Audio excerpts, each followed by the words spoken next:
Hello guys, still on our vectors. Today we are going to be discussing resultant of vectors. Resultant of vectors. So this is Nobel My Science Tutors Online. I remain notable Michael. Please, if you have not subscribed to our channel, what are you waiting for? Please subscribe to our channel, click on the notification button, and also give us a comment. Right? Comment on the comment section. Please give us a like if you like what we are doing to encourage us and you can reach us through the WhatsApp number that is showing on your screen. Okay, so for our class for today, we're going to be discussing resultant of vectors. Resultant of vectors. Okay, so please get your writing materials and just get settled for the class for today. So right away, we are going to the class. So for today, we are going to be discussing resultant of vectors. So if you in our last class, we talked about resolution of vectors, right? So resultant of vectors is that singular force or the singular vector which will have the same effect in magnitude and direction as the original vectors acting together. So the resultant of two vectors, that singular force that will have the same effect in magnitude and direction as the original vector is called resultant vector. The resultant vector is also known as equilibrant. So if in your textbook they mention equilibrant, you should know that that is the resultant. And there are methods of finding resultant of vectors. You either use the parallelogram method or the triangle method, depending on the question that you are giving. Depending on the question that you are giving, you can either draw the vectors by the parallelogram method or the triangle method. Now, the parallelogram law states that if two vectors are represented in magnitude and direction by the adjacent sides of the parallelogram, the diagonal drawn from the point of intersection of the two vectors represent the resultant, right? It represents the resultant vector in magnitude and direction. So what that simply means is that if this is a, sorry for my line, but please you will manage this. If this line represents two vectors acting from this point of intersection, and then you have two vectors. So this is vector 1 and this is vector 2 acting in this direction at an angle. What they are saying is that this single line, the diagonal, right? The diagonal that is drawn from this point, this my line is not funny at all. Diagonal that is drawn from this point represents the, okay, so the diagonal that is drawn from this point represents the resultant vector. So you can actually complete this parallelogram, right? You know that parallelogram is actually a quadrilateral. Parallelogram is a quadrilateral. So okay, so this can actually be represented by this single line, and you know that since the opposite sides are equal, this will be equals to V1 and this will be equals to V2. Okay, so this is what the law is saying, that if two parallel forces or two vectors are represented by the sides in magnitude direction represented by the side of a parallelogram, then the diagonal drawn from the point of intersection of the two forces, which is this, represents what? The resultant of the two vectors in magnitude and direction. Okay, so this resultant vector can be acting at this angle theta or psi, angle alpha, to the vector v2. Depending on what you are asked to find, you use the properties of parallelogram to solve for all the angles of this parallelogram before you start any of your calculation. Okay, so this is the parallelogram law of vector addition. or resolution.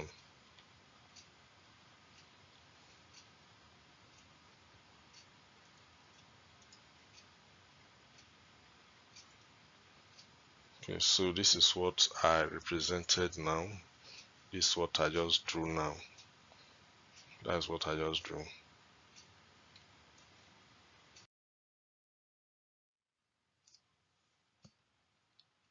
So we mentioned some few characteristics of a parallelogram.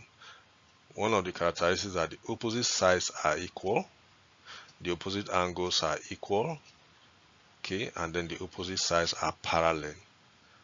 So the opposite sides of parallelogram, they are equal, the opposite angles are equal, and the opposite sides are parallel. So this is a typical parallelogram. In this parallelogram, the angle between the two forces is acute angle. That is, the angle is between 0 and 90 degrees. It is less than 90 degrees. It is between 0. When angle is between 0 and 90 degrees, that angle is said to be an acute angle parallelogram. If the angle is 90 degree, then that's a 90-degree parallelogram. So a 90-degree parallelogram is like your rectangle or your square. Your rectangle or your square. Then when the angle is between 90 degree and 180 degrees, you have an obtuse angle parallelogram, and that is something like this. This angle is more than 90 degree, so this is an obtuse angle parallelogram, and the resultant drawn from their point of intersection, the resultant is drawn represents these two forces in magnitude and direction. This one too, the resultant represents these two forces in magnitude and direction. That okay? So this is how to represent forces or vectors using a parallelogram. You can use these two drawing depending on the angle between the two forces. And take note that any question that is given to you like this in vector, it is always good that you represent the drawing out, that is, draw the diagram of the question out, so that when you are solving it, it will be easy for you. Why do you need to draw that diagram? You need it because if you are given only this angle, you are going to look for all the other angles before you can start to solve. Is that okay? So you need to draw it out before you start calculation. You also note that the angles in a parallelogram, the sum of the angles in a parallelogram is equals to 360 degrees. So when you are looking for the other angles, you know how to calculate it. That okay, so the sum of the angles in a parallelogram is equals to 90 degrees. We now want to look at resultant from a parallelogram. How do you go about the calculation?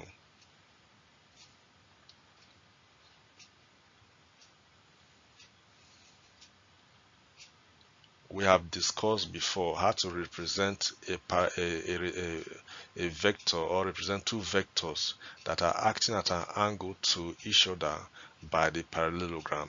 So assuming you have force 1 and F2 acting at angle theta to one another, the line drawn from their point of intersection represent these two forces in magnitude and direction.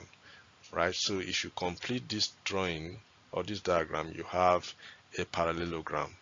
So depending on the angle that is in between, whether it is acute or obtuse, your drawing will either look this way or like this. So to find the resultant, assuming you are considering either this or this, to find the resultant of this parallelogram or of this of this force F1 and F2, you draw this resultant, or you draw the line, right? You draw the line from the point of intersection to complete this drawing. Then you can do the calculation using the cosine rule. So this is the cosine rule.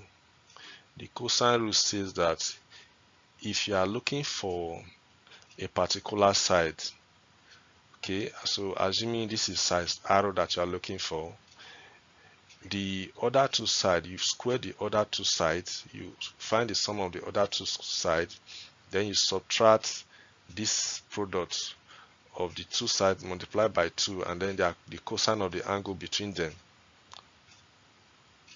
Is that okay? So the cosine rule says that if this is A, or look at the complete rule here, using the representation above, note that the side that you are looking for, it is the angle that is directly opposite it that you are going to use. So if you are looking for side arrow, it means that the angle that you will use is this theta 2. So for to find the resultant of this, which is arrow, this is the formula. And if you compare these two formulas, they are the same. This arrow square is equals to f1 square plus f2 square minus 2f1 f2 cos theta 2. So if you look at these two equations, they are the same, right? These two equations, they are the same. Then for you to find this angle, the angle at which the resultant is acting, you use the sine rule. The sine rule states that AC over sine D is equals to AD over sine C is equals to CD over sine A. So depending on the side that you are looking for, or on the angle that you are looking for, right? Depending on the angle that you are looking for. Because assuming I represent this angle that is here, that is the drawing, this first drawing that is here, if I bring it out, if I extract this triangle out, I will have something like this, something that looks like this. Sorry for my drawing, but please, you just pardon me, so that we'll have something that we can actually work with. And just we'll have something that will look like this, a little bit better than the first. So you have something like this. So this is the angle theta 2.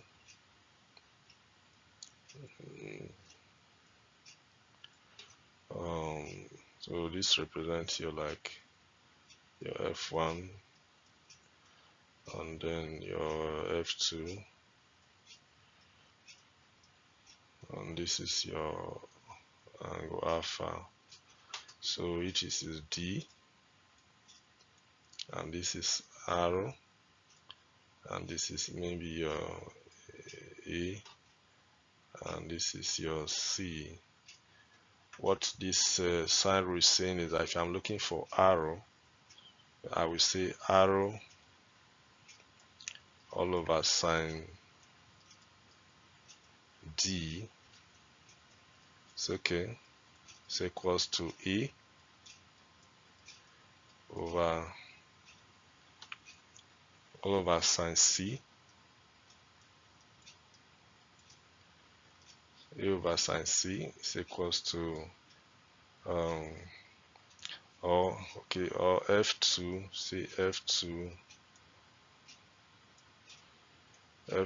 over sine C, this is this side, f2 over sine C is equals to f1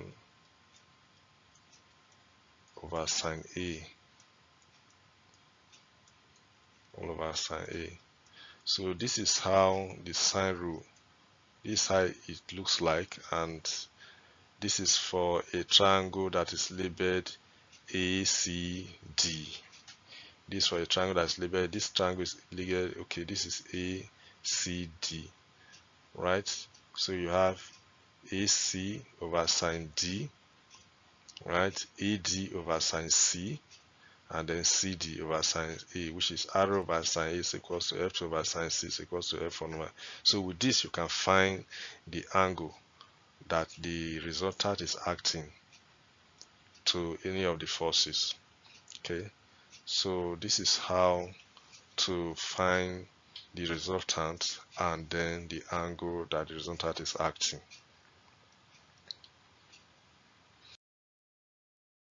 So straight away, we are going to solve a problem to drive home what we have just discussed so far. Two forces of magnitude 2 Newton and 3 Newton acting at a point O are inclined at angle 60 degrees to each other. Find the magnitude and direction of the resultant force. So if you look at this question and compare to what we just discussed now, this question just represents what we just discussed. Okay, so we need to do the drawing. So for here, I've already made a drawing. So this is just a drawing or the representation of this question. This is a drawing. These are the two forces, F1 2 Newton, F2 3 Newton. This is the angle between them, and then this is the resultant that is drawn from their point of intersection. Okay, so by completing this rectangle, by completing this parallelogram, and I have this drawing. So I hope this one explains itself and this one is clear. So having done this, what do you need to do? Now you are only giving angle 60 degrees, and that is the angle between the two forces. So which means you are going to look for angle C, will look for angle A and angle B. But the angle that is very important for you now is this angle C, or angle OCB. So that was why I said that you need to review your simple geometry and then how to use the cosine formula so that it becomes a little bit easy for you. But what you need to do first, that remember the properties of a parallelogram, that the opposite angles are equal. That one is clear. So if it means that if the opposite angles are equal and the total angles in a parallelogram is equals to 360 degrees, it means that AOC is equals to ABC. Right? So you can just write that down, because if you are solving in an examination, that is how you go about it. So you say that that is what you have recognized, that AOC, angle AOC is equals to angle what? ABC,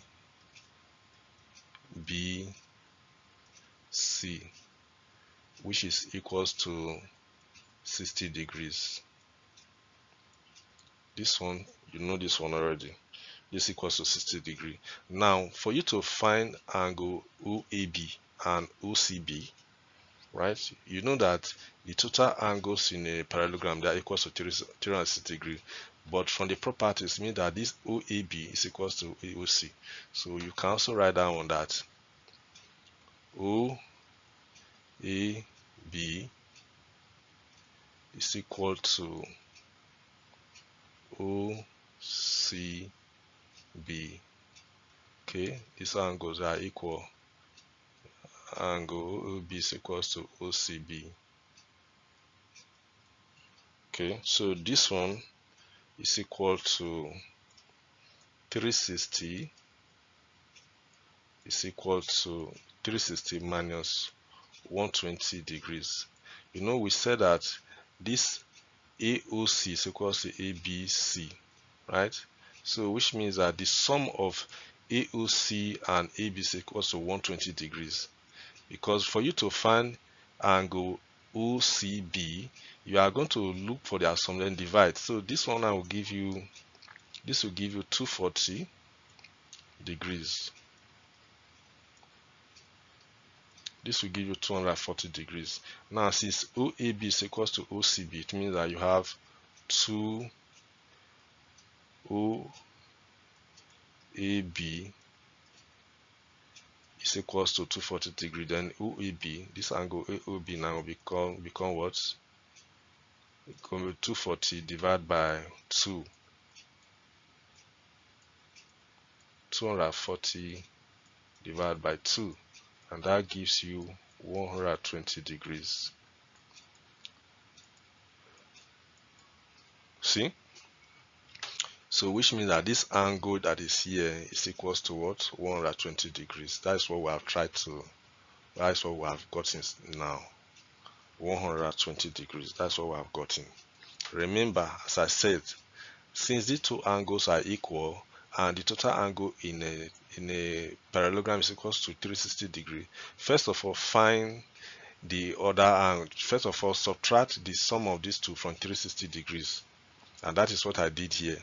Then since these two angles are equal, it means that these two angles, we can represent them by either OAB or OCB. 2 OAB is equals to 240, and to get each of the angles, you divide the 240 by 2. That gives you 120 degrees. I hope this one is clear, because this is the foundation.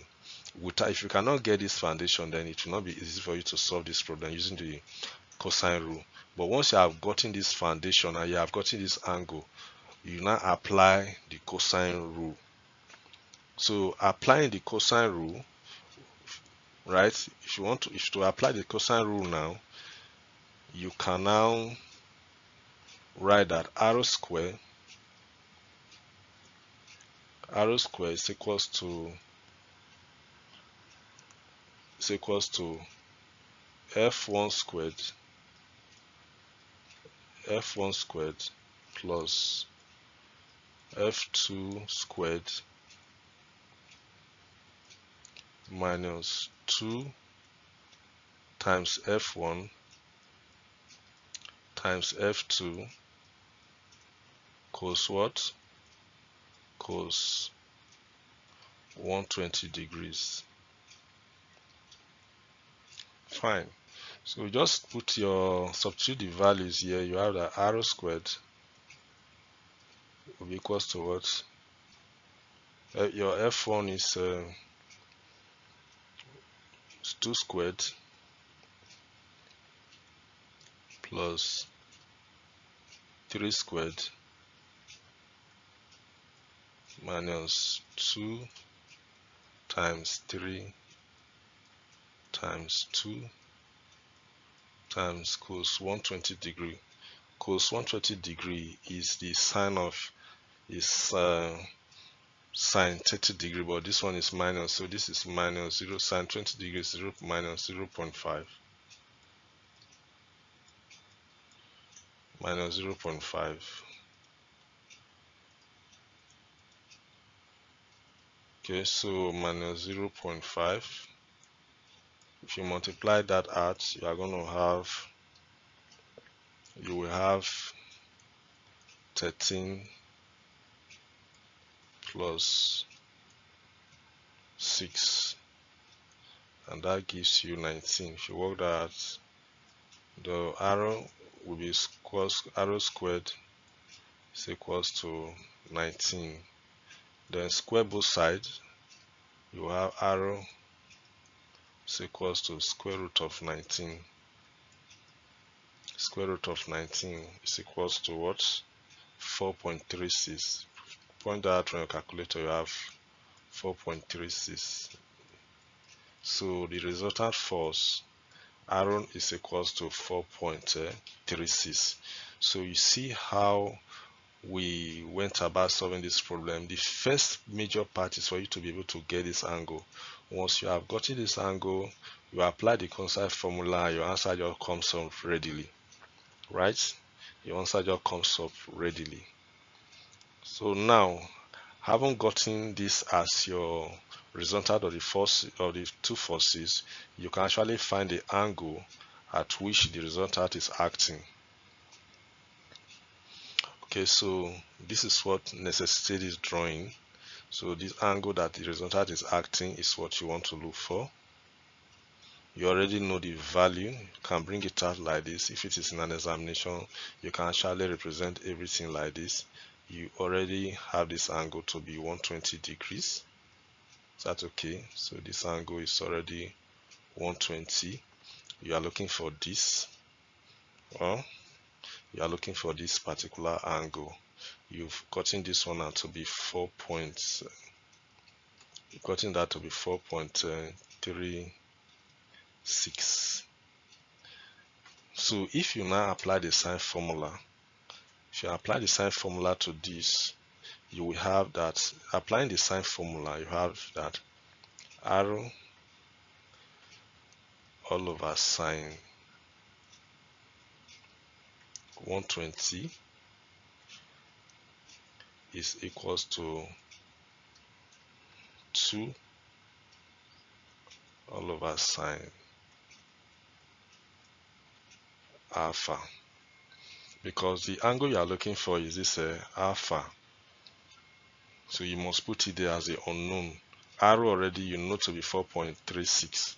So if you substitute your values there, you are going to have that you have 4.36 all over sine 20 all over sine 120 all over sine 120 is equals to 2 over sine alpha. So if you make your sine alpha the subject, let me just do that separation. You have that sine alpha. If you make it by cross multiplication, if you do cross multiplication here, you have that sine alpha is equals to 2 times sine 120 all over what? All over 4.36, all over 4.36. So from here you can solve mathematically. If you solve mathematically, your answer will just come readily. You can solve it mathematically. If you solve this one out, you are going to have 0.3. Find the sine of 120. 0.39723972.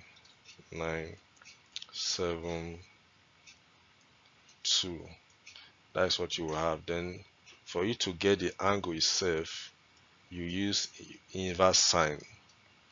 Okay, so inverse sine of 0.3972 will give you that the angle will be equals to, check that from your inverse of sine, to give you 23.4 degrees. 23.4 degrees. So this is how to go about solving problems that has to do with angles, that is for vectors that are inclined at angle theta to one another. You see how we started from finding the unknown angle, then applying the cosine formula, then using the sine rule to get the angle of the resultant. Is that okay? So I hope this is clear. I have said before, review your knowledge on the cosine and sine rules so that you'll find this easy. But just follow these simple steps. Know the properties of a parallelogram, so that will help you to know how to solve any problem on this. Just know the properties of a parallelogram, right?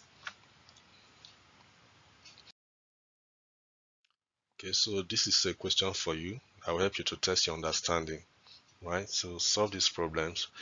Snap your method of solving and send it to the WhatsApp number that is showing on your screen so that I can look at the way you solve it and then give you my comment. Right, guys, so this is where we're stopping for our class today. Thank you so much for your time. If you have not subscribed to our channel, please subscribe. Click on the notification button so that when we upload a new video, YouTube will notify you. Also, give us a comment, give us a thumbs up if you like what we are doing. Reach us through the WhatsApp number that is showing on your screen. This is Normal Math Science Tutors Online. Thank you for your time. See you in our next class.